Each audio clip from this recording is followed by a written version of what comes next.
small little group tonight. Hopefully, more will join us as we progress. Just got a couple of things. To be honest, I think we're kind of volcanoed out, but the most of the news cycle was about another drone going over the volcano and ending up inside of it. I didn't even click on the links. I don't know if it was an old video or a newer video, but I think we've shown plenty of those at this point. Um, let me share my screen.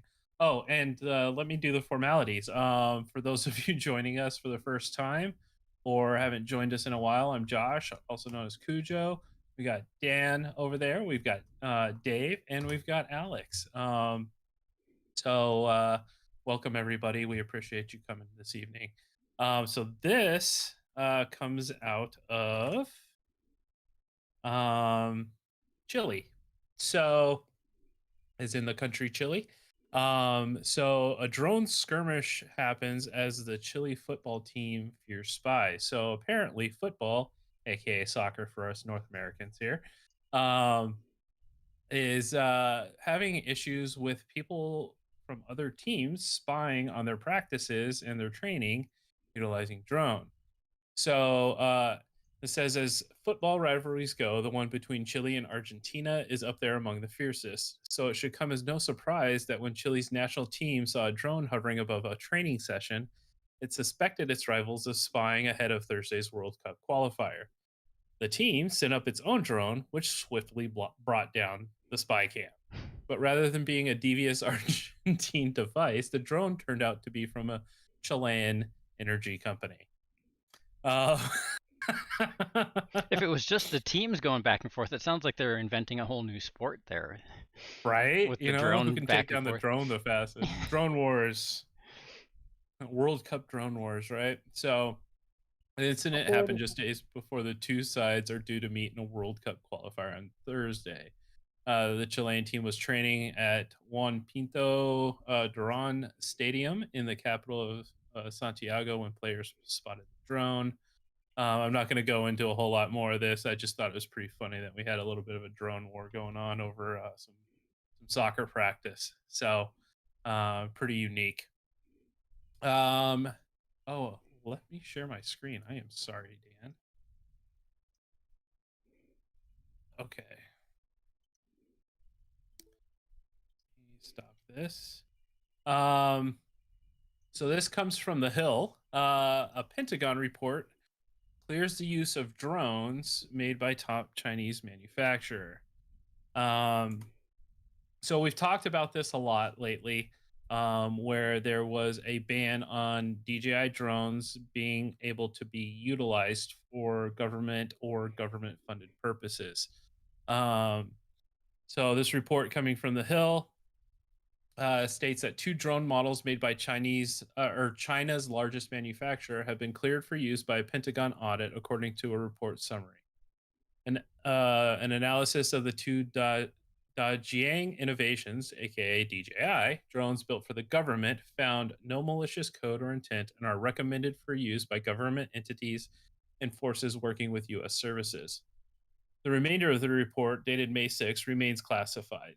The report's author, the second chief warrant officer within the United States Army Special Operations Command, Adam Prater, declined to publicly comment on the summary.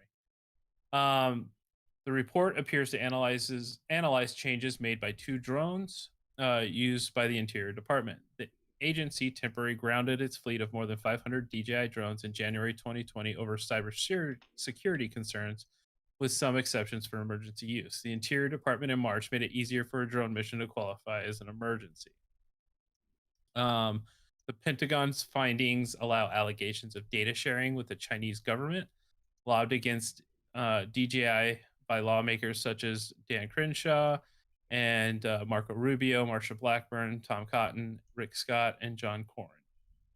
The company has maintained that no data is transferred from its products to either the Chinese Communist Party or the company itself. So um, this goes back to obviously to January last year, where uh, basically the Department of the Interior, who does a lot of surveying utilizing the drones, managing BLM lands, as well as utilizing them for controlled burns, were unable to do so.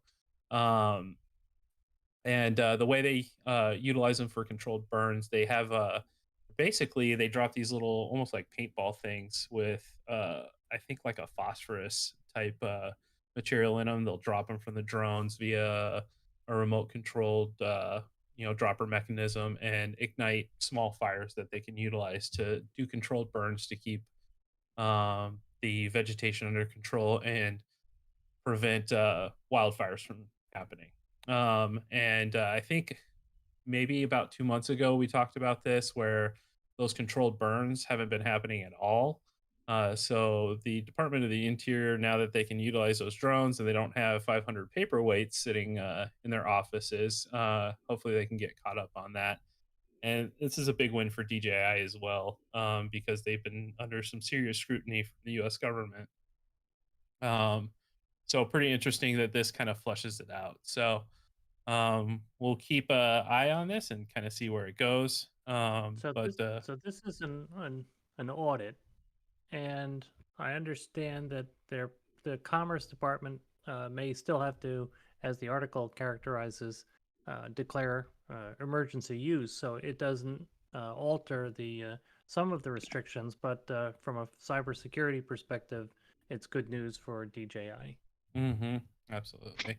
And the Department of the Interior, they worked with DJI, or more so, DJI worked with them to create a custom software set for these drones that was free of any kind of data transmission to outside sources and whatnot, and met the very stringent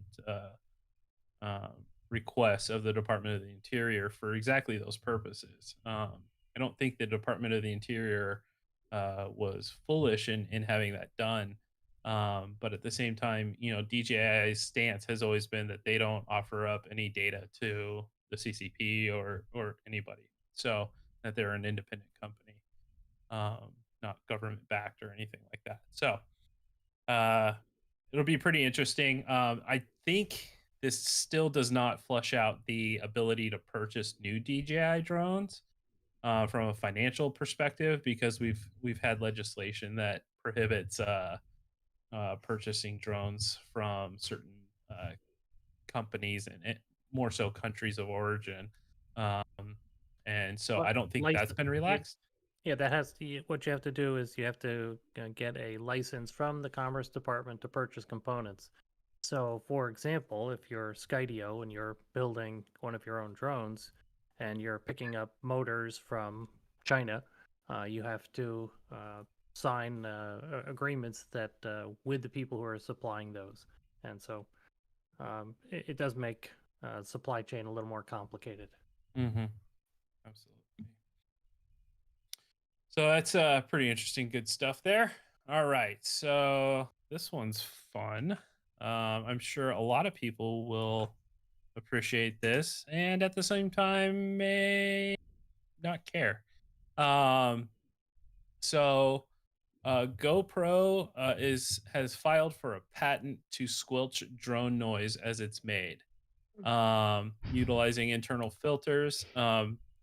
So originally, I guess Sony applied for a patent for noise canceling drones to create havens of quiet and otherwise loud areas. GoPro has obtained a patent uh, for its own for racket suppression tech. So the patent focuses on methods of squelching rotor, motor, and other sounds made by drones themselves. The evident objective of the GoPro system is to rid audio tracks accompanying videos of the whining din that often renders them useless. Imagine shooting footage of gatherings, sports competitions, or cultural events and being able to hear the soundtracks rather than the giant mosquito buzzing. Would this So, actually work like if the GoPro's on your drone? Or is this well, only like if a GoPro is like on a bike 30, 40 feet away from the drone? So this is supposed to work if the GoPro is on the drone. So a lot of people will utilize GoPros and stuff on like Phantoms and whatnot. Now my question then becomes, FPV drones are a whole other beast, as we all know. Instead of a lot of like for anybody who's flown or seen a DJI drone in flight, the motors make a pretty consistent sound, unless you're accelerating or doing a quick maneuver. Whereas FPV drones, it's a really high pitch. It's variable from second to second. It'll be interesting to see how that tech works with high performance drone. I Yeah, think is and I'm going to be sure a the lot of interesting part. people wouldn't want to use it on their FPV drone anyway. They like to Absolutely. hear the sound of the motors, but I'd be Mhm. curious to see how it works for sure. Yeah, and I mean, a lot of people who don't want the sound, they just nullify the audio track, right? And they just Yep. put music or something over it. So, I'd be it's shocked if not, the microphone could pick up anything else. If yeah. So I think some of the stuff that let's see, added up, it means the user will have a baseline operational noise profile of the drone composed during his or her first flight with the system. That default will be automatically updated or modified during future missions. The tech also allows pilots themselves to intervene and tweak parameters so that any additional, perhaps unexpected sound can be suppressed or permitted through if automatically canceled according to their preferences. So, and it says, of course, there are those clever flyers who have already devised workaround techniques for removing rotor whine from their video, using post production, et cetera, et cetera. So the other fun part it says at the bottom, it says, for some pilots, it will now be possible to fly above concert crowds and hear how astonishingly bad that warm up band really was. Let's not be doing that. But so at any rate, pretty interesting tech coming out in noise cancellation. So, all right.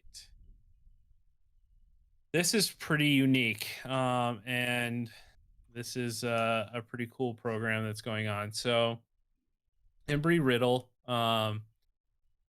who has campuses all over the country and I think maybe a couple across the world, but recently received a first of its kind waiver from the FAA that will allow students to remotely pilot unmanned aerial systems or drones through online video platforms like Zoom. Um, Dr. David 30acre. That's an interesting last name. We've worked closely with the FAA on this project for 2 years and now have the ability to let students fly complex drones that are not at their location from anywhere in the United States. This opens up all sorts of training and opportunities for our students, allowing what is known as remote split operations. The waiver gives Embry-Riddle students a jump on a valuable technology and is the first of its type to be granted to a civilian organization. RSO introduces complex operational environments for our students to experience the importance of crew resource management, effective communication, aeronautical decision making, and airmanship principles. These are all fundamental components of knowledge, skills, and abilities for an unmanned system operator, which sets Embry students apart. So this is to go along with their UAS program, obviously, but pretty unique that distance learning has evolved into something like this. Now, curious what the lag time is going to be, and I don't. Yeah, are the yeah BVLOS in a big way, absolutely. So, pretty interesting. Being able to conduct these missions with experienced pilots will allow student pilots like me to become more industry leaders. So I'm wondering if there's almost like a piggyback system or a trainer yeah, system like if you had two setups. radios as set up in a trainer where there's the both of you have control sort of, or you can flip control back and forth. Yeah, so the instructor would actually be the one on site, basically being the remote, pilot in command, and then handing over control to the remote pilot. Yeah. The super Yeah, duper remote so pilot. Remote the be fact that remote. the fact that they got a waiver says that they must be flying outside, but this is beyond visual line of sight, and Mhm. because it's an educational Mhm. institution. There you go. Okay, this is really worth following. Not only that, Very, but very I'm sure interesting. they're feeding back research information as well that falls within the remote I identification. think they might be using a system similar to that one company that Red Cat recently brought up Rotorite did that video where they're controlling Hypersonic. it. Yeah, Skypersonic. Think they might be using something similar.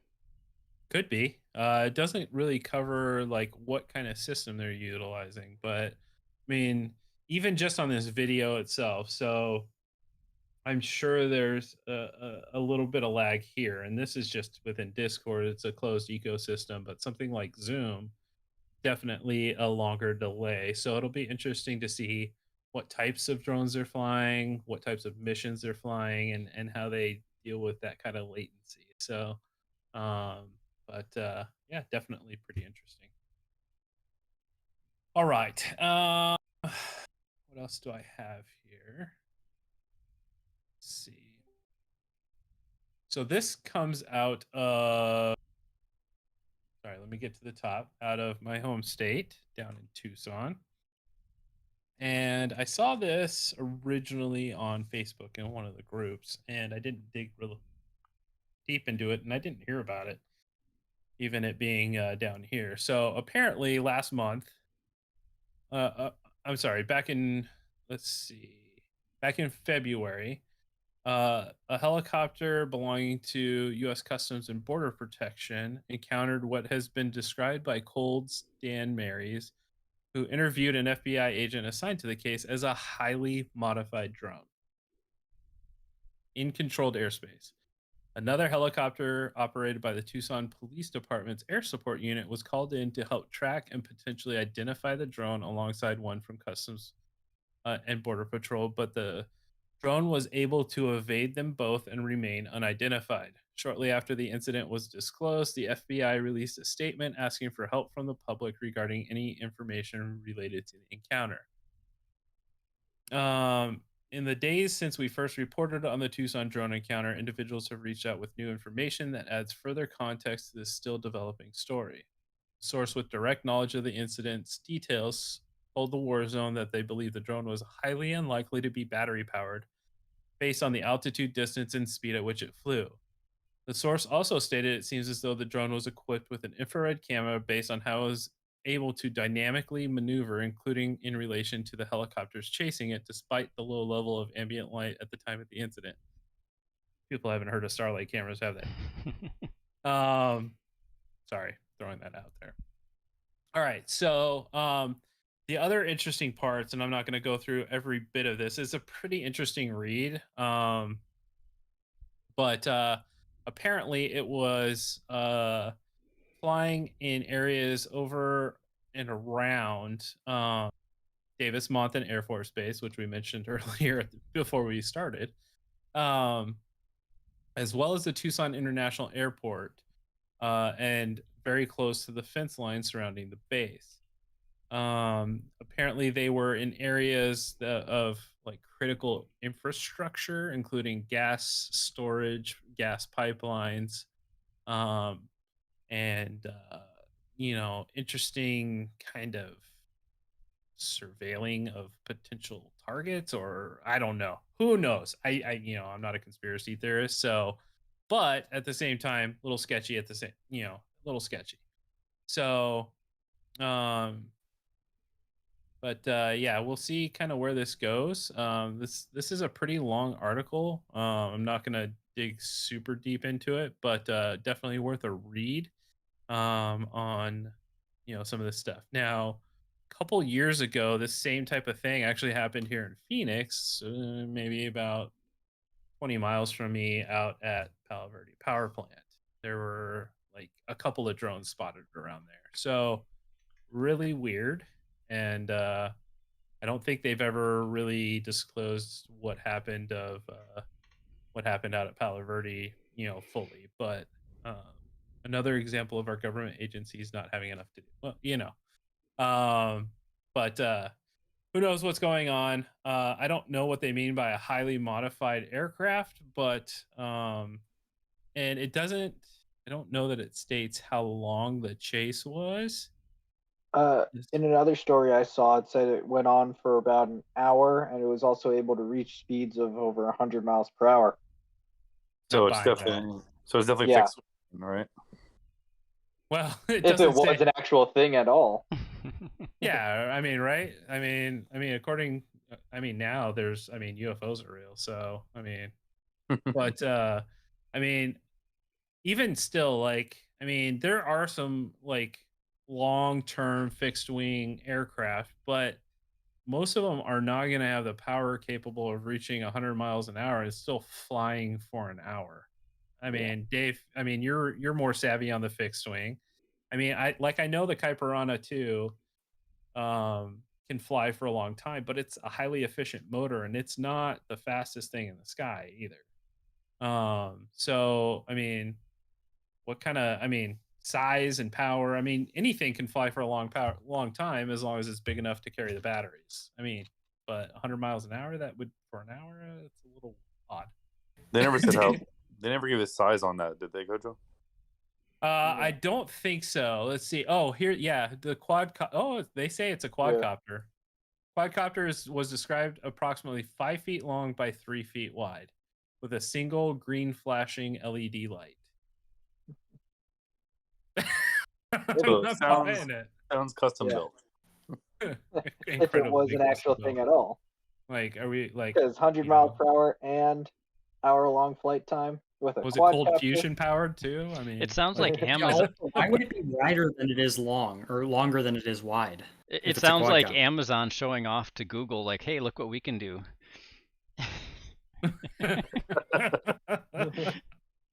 wow, is a green light legal? Yeah. Well, I mean, it's interesting. So, is last seen climbing through? Okay, hold on. Let me And like let me a couple dig in a little thousand feet deeper. altitude. I think you got 14,000 feet 14,000, altitude. yeah. Yep. So it says the operator apparently realized by this time that the drone was being followed because it then proceeded northwest at high speed and climbing with the helo and another law enforcement helo and trail.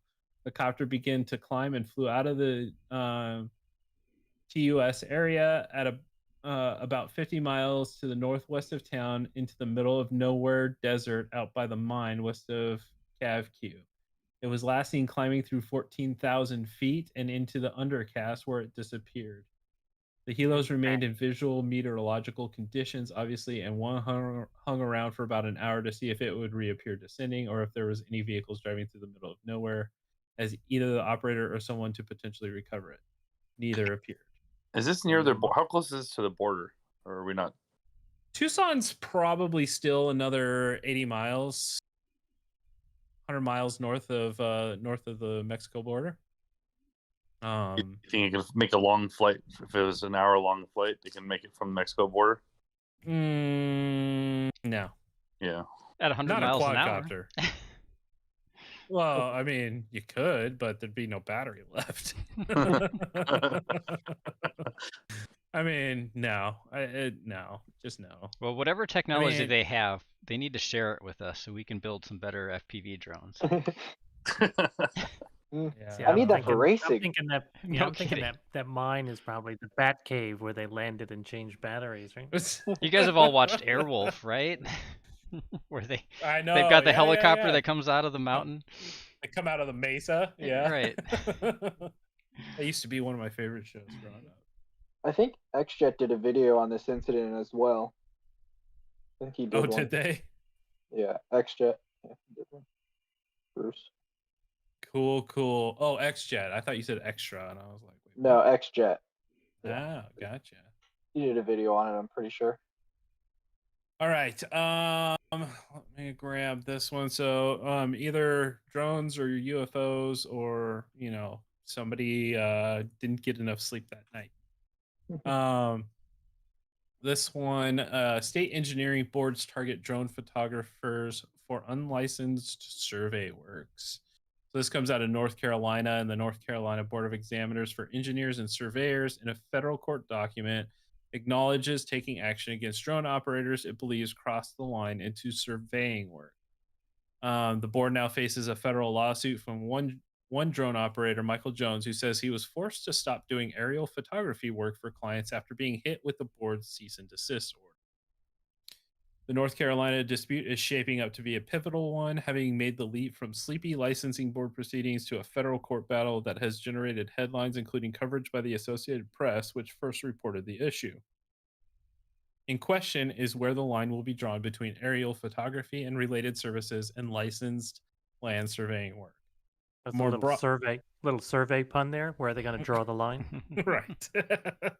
More broadly, the case exposes the uneasy relationship between established state professional boards whose codes of conduct and standards of professionalism are written to protect the public and upstart technologies with proven benefits such as drones that disrupt and potentially drain resources from established professionals and individually licensed engineers. So this is Those an drone interesting- operators are interesting disrupting, topic. huh? Apparently. Well, what you think about, you'd need something on the ground. You need to be cooperating with a surveyor in order to get anything that's of any value to a survey company from the drone, because the GPS coordinates that the drone gets are nowhere near. In fact, they're 2 orders of magnitude off in terms of accuracy of the requirement on the ground for surveying. So it's like this could be interesting from a technology argument where they they can go up there and photograph and create 3D maps, and unless they're working with us, it's useless work. If this is the Right. same one And, that I I mean, read it should about a be long interesting. time ago, it didn't make any sense to me. It's like a company hires someone just for some relatively simple photos. They don't need like actual surveying. They don't need them to be accurate. They just want to see, like, say a farmer just wants to see, oh, there's a wet spot in the middle of my field in this particular area. But traditionally, you'd have to hire some surveyor to accurately map this stuff out in the past. Well, now you can just have your friend with a drone do it, and now they're all upset about that. Mm-hmm. And I mean, the thing is you can use even more so than GPS. I know a lot of people use little they're basically square um uh placards that they drop that will give you an accurate measurement of what you're looking at from up above. Yeah, And I agree with I'm TechShip sorry. there. I think this is really a group of people who are somewhat becoming obsolete, looking to use regulations to kill competition.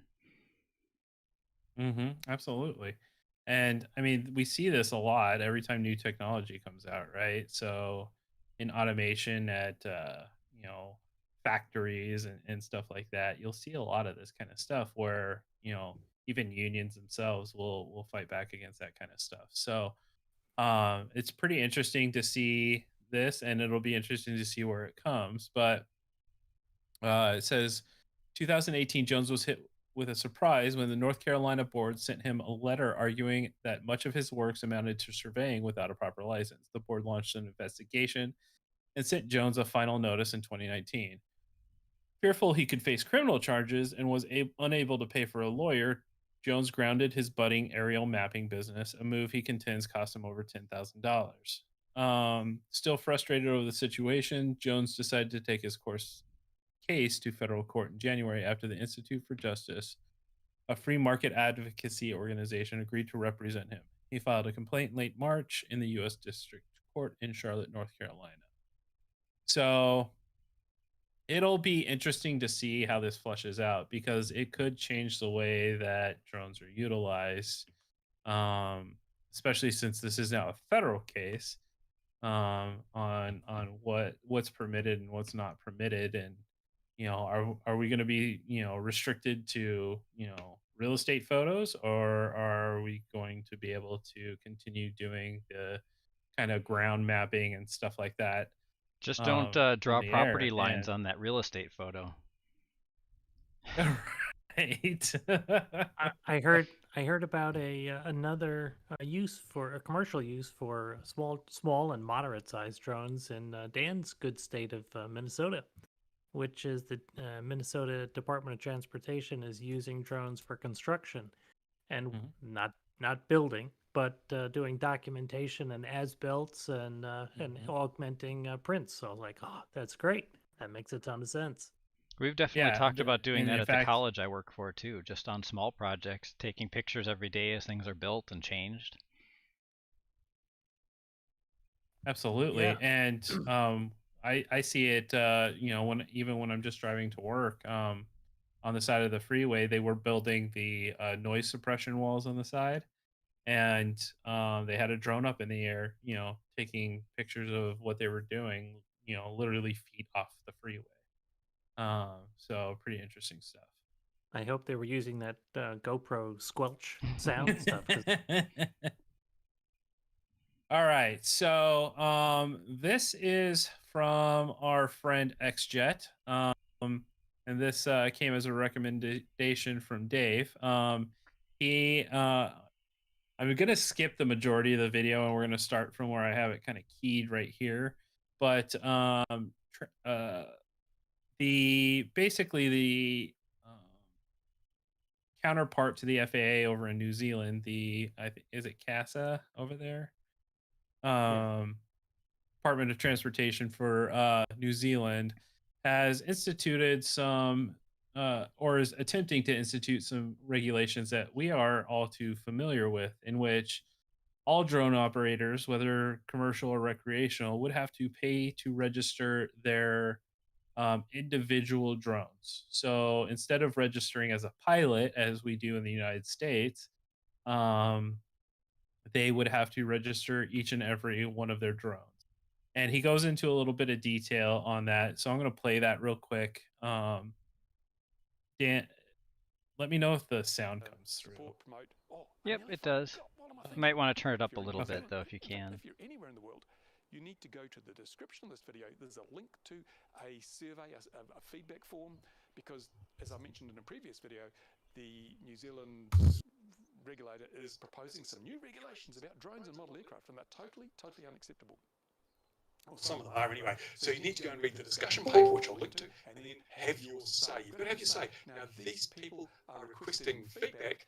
We know they're not going to listen to the bits they don't agree with. A little bit of an echo through your mic, but not too bad. If they just steamroll ahead and throw these ridiculous laws, for example, like having to register every single drone or model aircraft you have individually, with pictures if necessary, and then maintain this, update that information if you crash it or if you modify it in any way.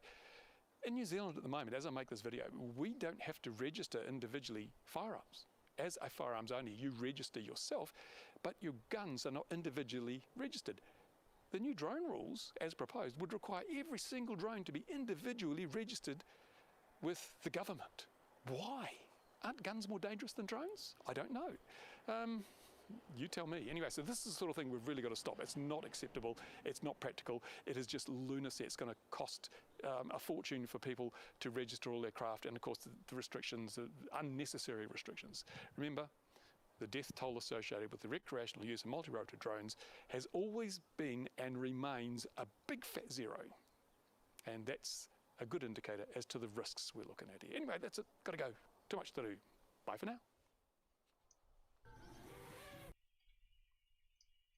All right. So obviously, so I think some of the folks had trouble hearing that, but Bruce has helped us through the NPRM and throughout our existence. So take a look at the CAA website if you can, and respond if if it looks like responses from outside of New Zealand are accepted. Certainly with the FAA, comments are accepted from citizens outside of the United States. So let's help Bruce out if we can.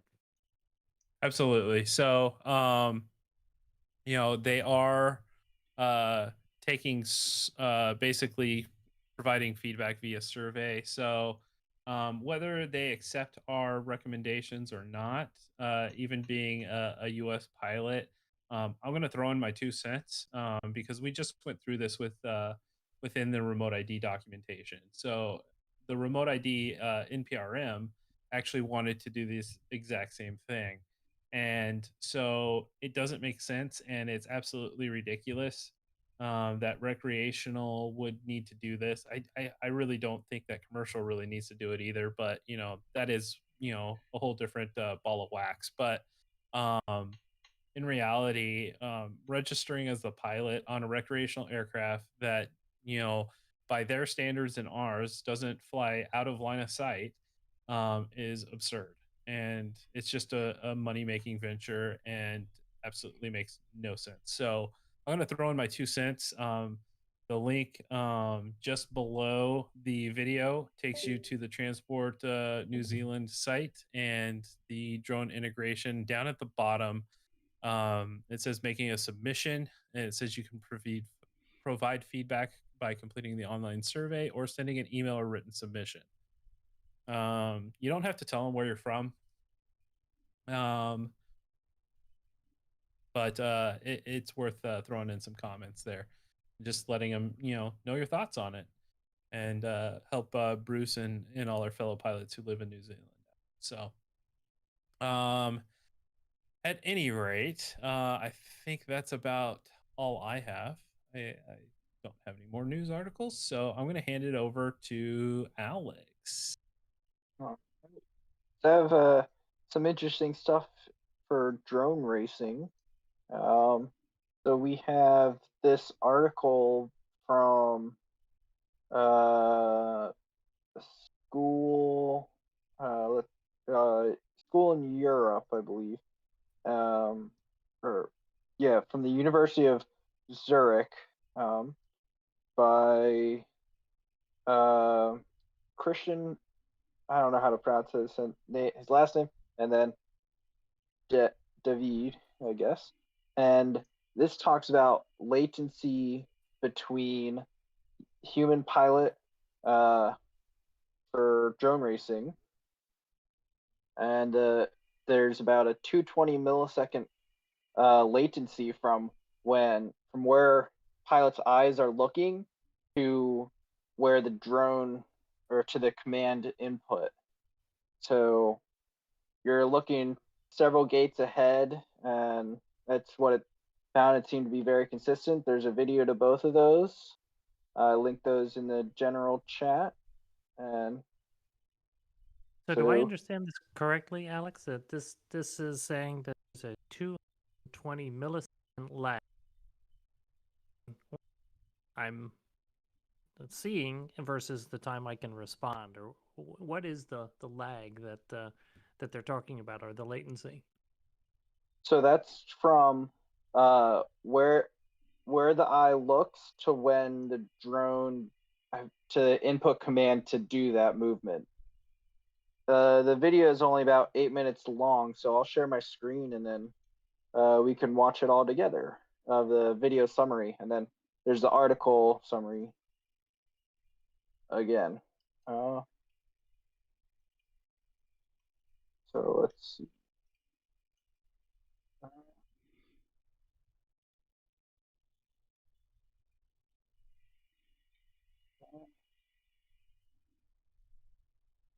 See the screen there? I got it. And everybody, my name is Christian. Do you have any audio? I'm a postdoctoral researcher at the Robotics and Perception Group at the University of Zurich. In this video, you can see human pilots in a drone race. Humans are able to fly very fast and agile in highly cluttered environments under difficult visual conditions. The main research question, therefore, in our lab is: can we build autonomous systems that fly as good or even better than the best human pilots? But why is agile flight important? If we were able to fly fast and agile autonomously, we would also have a solution to the limited battery life of a drone.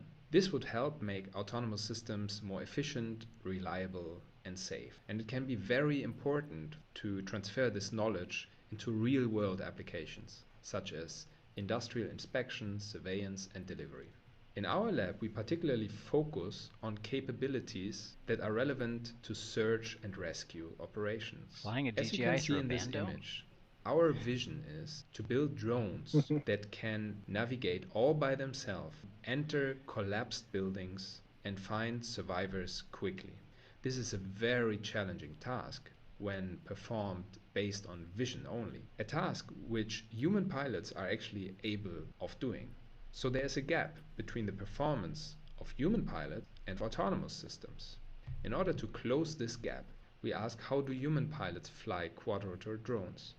As you can see in this illustration, a human pilot uses 3 pieces of equipment: a drone, a video goggle, and a remote controller. A camera attached to the drone records video immediately in front of the drone. This video is sent to the video goggles so that the human pilot sees a first-person view image of the camera recording. the pilot uses eye movements to select the most relevant visual information, uses the visual information to derive a plan about the future control actions, and then sends a control command via finger movements to the remote controller. These control commands are then sent to the drone as changes of the motor rotation speeds that change the trajectory of the drone. Based on previous work in car drivers that showed that eye movements and control commands are highly correlated, we ask, how are eye movements and hand movements in drone pilots related? To address this question, we invited experienced drone pilots to the laboratory to use a highly realistic drone racing simulator. Participants were then equipped with a first-person view display that showed the video recording from the drone, an eye tracker to record their eye movements, and a remote controller to record their control commands. This video illustrates the eye and hand movements during a single lap on the racing track. The task for human pilots was complete as many laps as possible. On the right side you can see that a lap consisted of 10 gates, here shown as black rectangles, that had to be passed in a specific order. The racetrack used in this experiment was a figure-of-8 racetrack consisting of a left turn and a right turn. We also used a more challenging track where every second gate was elevated by 3 meters, where pilots, in addition to performing a left and right turn, also had to perform an up and downward flying maneuver. It's a pretty boring track. On the bottom you can see the procedure of the experiment. After initial training, participants were asked to repeatedly fly the 2 racetracks for 2 minutes, after which they received feedback about their performance and answered a couple of questions. Let's have a look at how participants moved their eyes. We used a region of interest analysis. That means we defined several regions of interest, the outlines of the racing gates, and asked when, for how long, and where exactly did participants focus their eye gaze. On the right side you can see participants were on average 16 meters away from the upcoming gate when they first looked at this gate. Participants were on average 1.5 seconds away from the gate when they first looked at the gate. And this was highly consistent across the left turn, the right turn, and across different gates, indicating that participants use a long planning horizon. Now we asked, where exactly did pilots focus their attention on? On the bottom you can see a distribution of the eye gaze fixations onto the regions of interest. Lighter colors indicate higher probability of fixation than darker colors. And as you can clearly see, for a left turn maneuver, participants mostly focus on the left part of the gate, whereas for a right turn maneuver on the right part of the gate. When performing elevations and descending maneuvers, the eye gaze fixation shifted to the lower and the higher parts of the gate, indicating that participants' eye gaze fixations anticipated the future flight path. But how about the relationship between eye movements and control commands? We then compute the horizontal projection and angle between the velocity vector, the direction in which the camera is pointing, gaze, where participants are looking, and the direction of commanded thrusts. This gives rise to 3 angles that can be computed across time. We ask, how do these quantities change across time and how are they related? To answer this question, we perform cross-correlation analysis and compute repeatedly correlations by time shifting by small steps. This gives rise to a distribution of correlations, as shown here in red and blue for different sequences and racetracks. What we can extract from these cross-correlograms are the peak amplitude, how strong was the correlation between 2 signals of interest, and the peak latency, by how much are these latencies shifted. Performing this analysis, we found the highest correlations between the 3 quantities just mentioned, thrust, gaze, and camera vectors with respect to the forward velocity. Correlations ranked in the order of 0.8 and 0.9 and had a specific sequence, where eye gaze was followed by camera, which was then followed by changes of the thrust vector in the same direction. The whole sequence of events, eye, camera, and thrust vector changes, took on average 220 milliseconds, which indicate the perception and control latency of human pilots in a drone racing task. In summary, this work investigated the hand-eye coordination in human drone racing pilots. We found that humans focus their attention on the future flight trajectory, several seconds and meters ahead of the drone with a long planning horizon.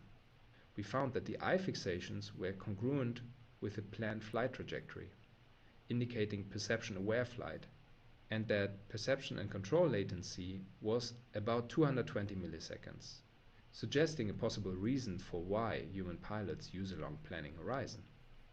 We believe this work is important in several respects. First, it provides insights into human-robot interaction in highly dynamic environments. And second, it might provide a first step towards finding solutions to solve challenges in fast and autonomous flight. Please note that this dataset is openly available, and I would like to encourage you to make use of the dataset. Thank you very much for your attention. All right, so that was that summary of that study. Interesting. Yeah, so I thought it was pretty interesting that, you know, I was watching, I wish there was more of the eye tracking video in there. Mm-hmm. Watch. I think there was a clip somewhere else that might. No, it's just that same clip. Never mind. Okay, so it seemed like the short little bit that I saw, as soon as they basically set up the trajectory for the gate, they were already looking at the next gate before they even passed through the first one. And I'd like to see something like that on a more complex course. Yeah. I know when I fly through Sometimes a you're gap doing. or go ahead. I was going to say, because sometimes on those more complex courses, you're doing blind turns. Yeah, and that's what I would like to see is what's happening with the eye movement in order to set that kind of stuff up. And I think a lot of that comes down to potentially muscle memory of just flying that course, right? From practice and how simulators. Much your eyes move depends completely on the goggles you're wearing, your camera setup, how your camera, if it's a wide angle or narrow camera. And when some of the first goggles came out with bigger screens in them, people would complain, oh, I have to move my eyes around to see everything. They would like the small screen far away, so when they were racing, they didn't have to look at it. They could actually see the whole screen without moving your eyes. Right. Now, if you've got a DJI setup with you're in an IMAX theater, that's a whole different story. You actually have to look around. Absolutely, and I fly with HD2s, so I've got the biggest screen Fat Shark's ever put on anything, and I don't feel like I move my eyes around a whole lot, but at the same time, I know when I'm setting up for a gap or a gate or something like that, I'm usually looking dead center, and you know, I'm one of the goobers that still keeps the crosshair on so I can line things up properly. So I think to me it really just showed that Alex, drone pilots plan ahead for where they're going. Well, of course they do. I think velocity dictates that, right? And I just thought it was interesting the pre-setup that they're setting up a trajectory for one gate and then going ahead and setting up the mindset and next movement for the next and gate. That's totally normal in any kind of track racing or skiing. You don't plan anything for the gate you're about to hit. You're thinking about a gate or two down from where you are. Exactly. So Sad Turtle Soup says, and most pilots will plan the course before even taking off or putting the goggles on. And I think that's absolutely true. Yeah, you visualize. And I think a lot of that comes from visualization, and you'll see watching a lot other of pilots fly. Absolutely. No, even flying Bando, I will walk around before I even take off. Oh yeah, so you know what your hazards are, right? So it absolutely makes sense. But motorcycle racers walk the entire track for the same reason. Yeah, they have a plan. E-racing inspection. Yep. So, Alex, what's your takeaway? So, am I getting it that 220 milliseconds, that's the full closed loop feedback that they're talking about from gaze to you get the data in, and then there's then you put control feedback back to the and you input on the controller or transmitter back to the drone. And when we talk about racing drone latency, we're talking about the measured latency of the device, and that's usually in the 3 to 10, 11, 12 millisecond range, right? Yes. So what's your takeaway from this? I'm like, okay, I can use this to help myself as a racer. At my level, I don't think I can use it to help myself as a racer, because maybe some of the top pilots, but being in like the middle area doesn't really affect me too much. So Well, I think I thought you were going to say, well, I worry that I'm looking too far ahead, and now I know that I'm maybe not looking far enough ahead. That's what I thought you were going to say. well, I think if you think about it, right? I mean, that's what the data would imply, that given the velocity that and the distance that you're going to travel in 220 milliseconds, you need to be way ahead of that. Yeah. Well, the interesting thing is I'd like to see not only where the gaze is going towards the gate, and I think that was the other interesting part, but where the drone actually went through the gate at, in terms of what part of the gate. Because me as somebody who flies freestyle doesn't race, but I can fly through gates. I mean, that's not difficult.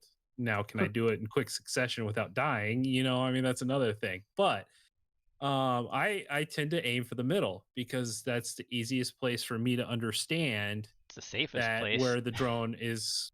Exactly, right? But if their gaze is shifting to the left on a left hand that all turn, depends on the track. Are they what's coming up next? Right. Well, so I know are with they getting the gate at that corner as to basically have the cleanest race line, and this basically shorten their milliseconds through the gates? Yeah, Or so that brings up like pre-turning and stuff like that, where you're turning before you even get to the gate. So when you finish your turn, you're already outside of the gate. And we think of double gates where you have to go bottom up or top down. You're just trying to keep that as tight as you can, so you're not going through the center. That's too much space. You're taking a longer track, so but I'd like to see that tight around data. that. That's what I'd like to see. But I'm sure they're it's asking interesting too that for more everybody's money to do more research on that.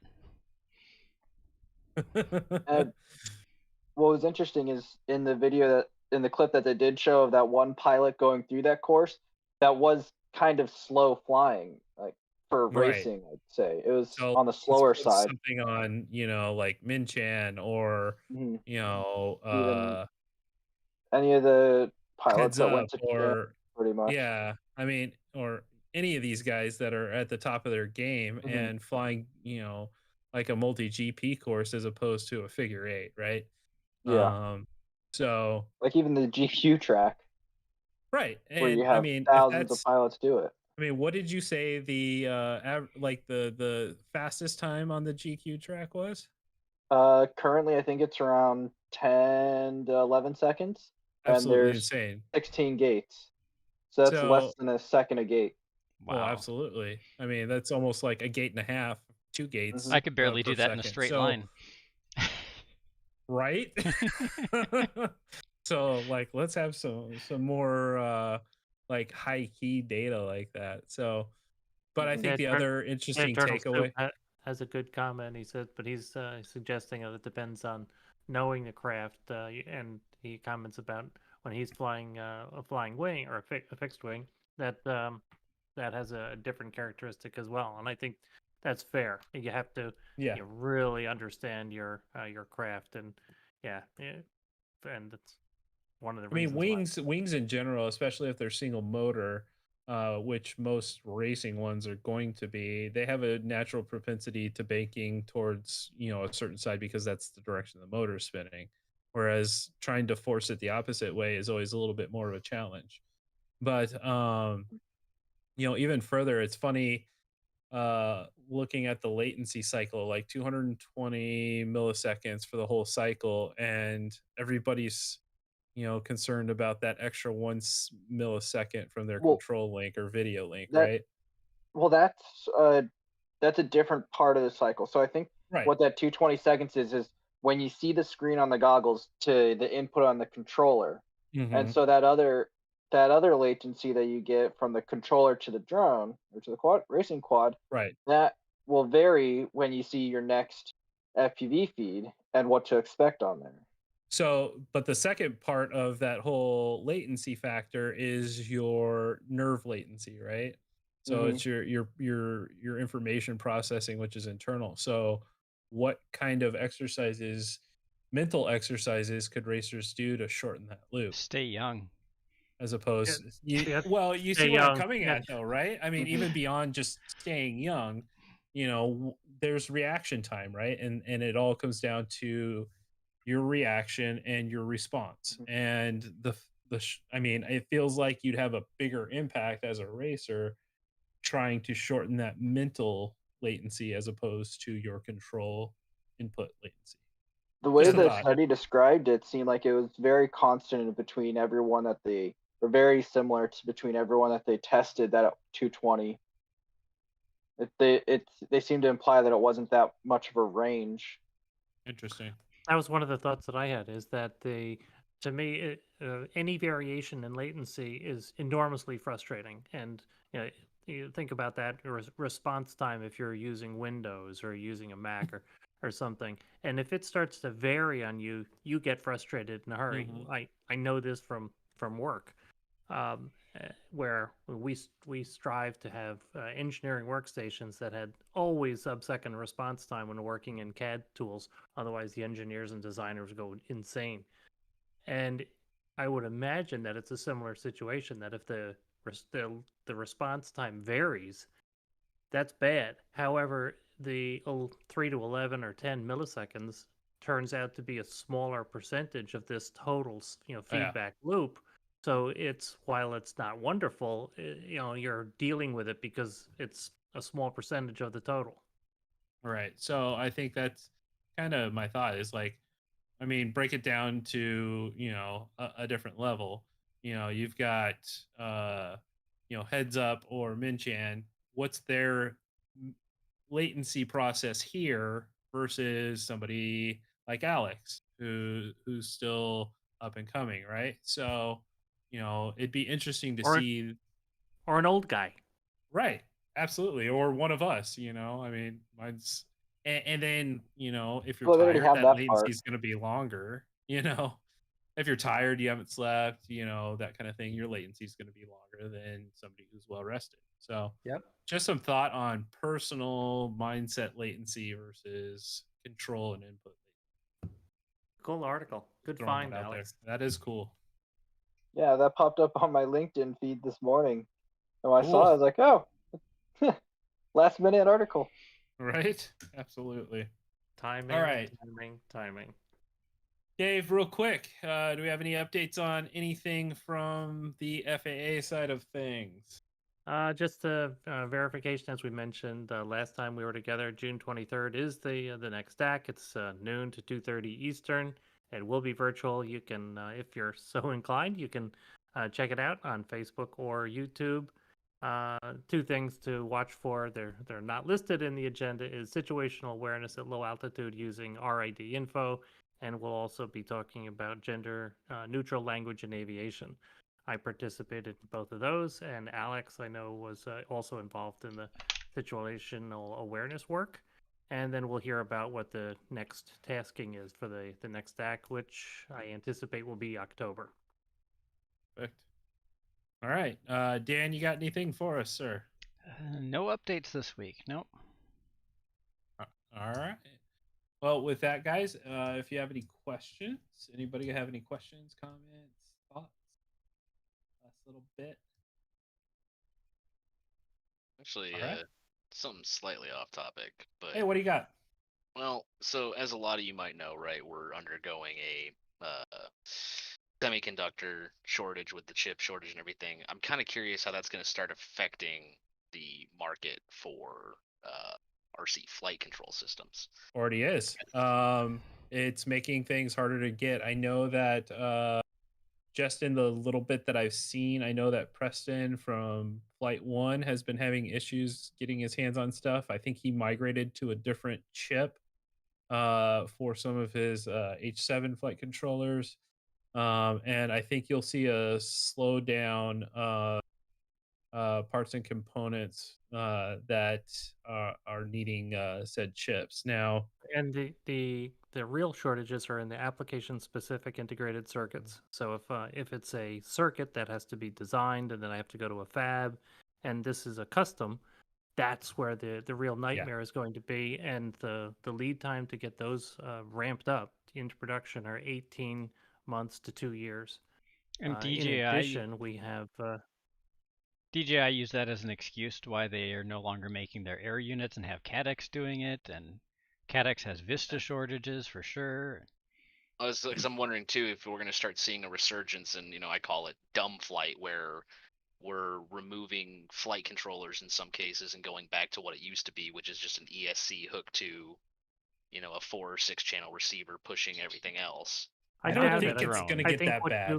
What you possibly could see is something along the lines of what Skydio does. So they have a GPU driving their flight controller work, and so that's a serious computer, and it's a parallel processor, far more advanced than what we use as flight controllers in our drones, and so that says they can just run everything in software because it runs like a scalded dog.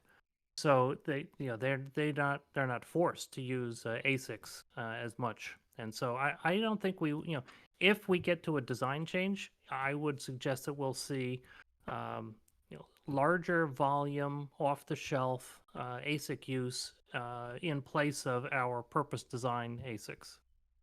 Well, I will say if anyone has a use for 15-aught CC3D flight controllers, I got you covered. If you want to dust off your old copy of OpenFlight. I mean, here's the thing I would say is that if you like a particular flight controller, reach out to the manufacturer and see what's going on with them so that you can understand what you need to do as a personal pilot to stay in the air. Don't crash. But yeah, that might be your best solution for a little while, but at the same time, I don't think that there's going to be a massive shortage. I think you're going to see probably increased pricing over the next couple of months and maybe year. I know that, even in Skydio's case, they're using NVIDIA chipsets in their drones. And as we all know, if you're in drones, you're probably into gaming to a certain amount. GPUs are hard to come by these days, not only because of the chip shortage, but because of mining, cryptocurrency Bitcoin mining, Ethereum mining, all that fun stuff. Yeah, so crypto, but and those prices have already skyrocketed, and they've been up there for probably, I don't know. So does this mean we should be buying Skydio drones to be mining Ethereum? It might be possible. So the point I mentioned on the on things like Skydio is that the manufacturer of the NVIDIA chip is manufactured in the millions, and it's a high priority processor around the world. In addition to gaming, which is a decent but not wonderful margin business, putting the GPU into serious scientific computers is a good business. And so the yield off of ASICs like that are in the millions per year. So, getting some of that supply is a lot easier than some special purpose processors that we desire or use. Well, and I do know. Obviously, I'm in Arizona. Arizona is a kind of a hub for some of these chip manufacturers. Now, not specifically, flight controller, chip manufacturers, but we've got a massive Intel plant.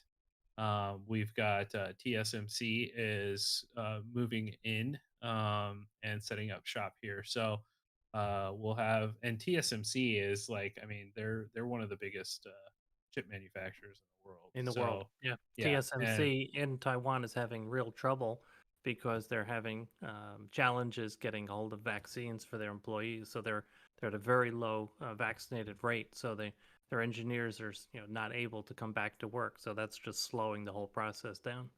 So we could start seeing a recession of more purpose-built controllers and seeing more probably cookie cutter type just things. So instead of F4, F7 processors, we might just be looking at all controllers coming out in the future as having a GTX 3080. I mean, that's a possibility. Yes, it is possible. I think you'll probably have. I mean, the easy part here is that these ARM chips that are on a lot of these flight controllers, they're prolific right now.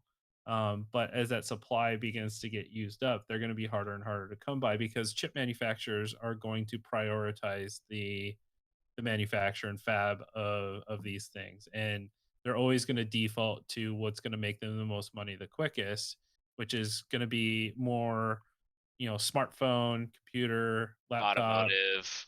Yeah, all that stuff. And I'm in the middle of buying a car right now, and I can't even get certain options on a vehicle from the factory because of chip shortages. Yeah, there's a dealership here that only got 7 2021 Ford F-150s in because that's all the factory could send them. Yeah, I'm getting a Toyota Tacoma, and I have to wait 2 months for it to get built and for them to have enough chips to actually build the damn thing. So I can't even buy a new mountain bike, and they don't even have chips in them.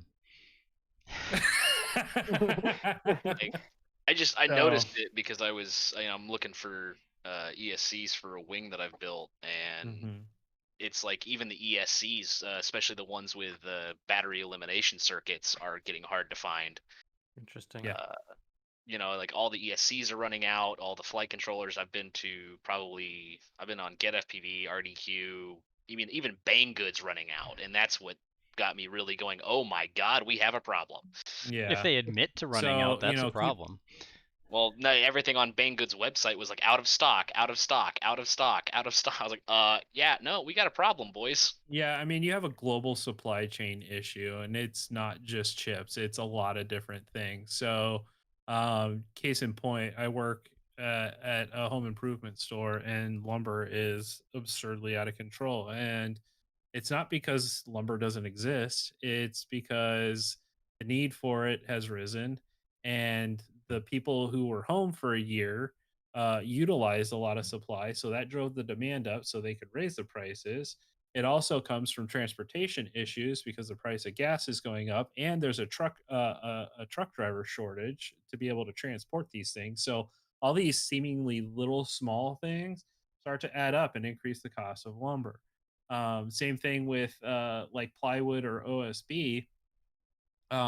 Glue shortages because the glue hasn't been manufactured, or the products to make the glue hasn't been mined, leads to a cost of OSB going from $11 a sheet to $53 a sheet.